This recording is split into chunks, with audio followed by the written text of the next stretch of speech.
জি 24 ঘন্টা ডিজিটাল পেজে আপনাদের প্রত্যেককে আমি অয়ন স্বাগত জানাচ্ছি। কসবা বিধানসভা এলাকার আনন্দপুর থানা এলাকার চৌবাগা ক্যানাল সাইড রোড থেকে এই মুহূর্তে আমার সঙ্গে দাঁড়িয়ে রয়েছেন ৩৭ বছরের রাজেশ মণ্ডল এবং তার সামনে রয়েছে তার ব্যবহৃত মোটর বাইক।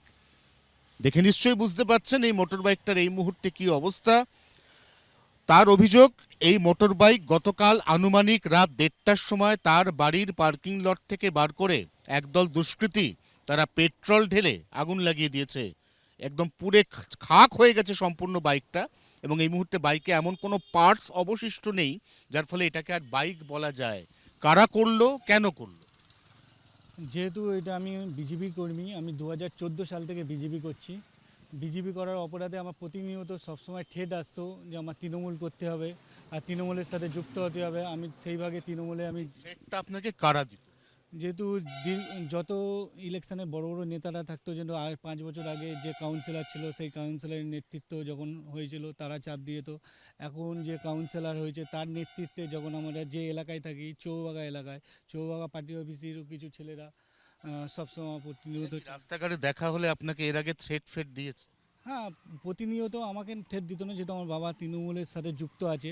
যেহেতু একটা ব্যবসা করে, পার্টির সাথে যুক্ত না হলে সেই ব্যবসা করা যায় না। সেই জন্যে তৃণমূলের সাথে যুক্ত হয়ে, যেহেতু সেই ব্যবসা না করলে হবে না, আজকাল বাইরে সবই জানেন, সেই জন্যই প্রতিনিয়ত আমার বাবাকে চাপ দিত।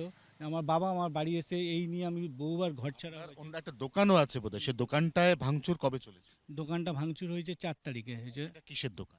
সেটা হচ্ছে যেহেতু হেরিটেজ কলেজের সামনে মুদিখানার দোকান, মানে খাবার, চা বিস্কুট এইসব দোকান, স্ন্যাক্স আর চায়। স্ন্যাক্সটা ছিল। হ্যাঁ, সেটাই যে ভাঙচুর করলো সেটা পুলিশকে জানানো হয়েছে? সেটা আনন্দপুর থানায় আমরা লিখিত কমপ্লেন করতে গেছি। আনন্দপুর থানা আমাদের লিখিত কমপ্লেন নেয়নি। কেন?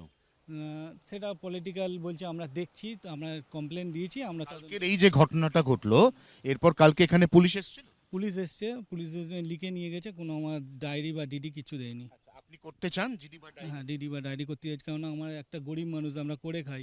আমি বিজেপি করার অপরাধে আমার যদি গাড়ি রাজেশ বাবুর পরিষ্কার বক্তব্য হচ্ছে দুটি আলাদা আলাদা ইনসিডেন্ট। একটি ঘটেছে পরশু রাতে, একটি ঘটেছে গতকাল রাতে। দুটি ইনসিডেন্টের ক্ষেত্রেই তিনি পুলিশের দৃষ্টি আকর্ষণের চেষ্টা করেছেন। তিনি আইনানুগভাবে থানায় অভিযোগ দায়ের করতে চেয়েছেন, কিন্তু দুবারই থানা বলেছে তারা বিষয়টা খতিয়ে দেখছে, পরবর্তীকালে যদি প্রয়োজন হয় তিনি অভিযোগ দায়ের করবেন।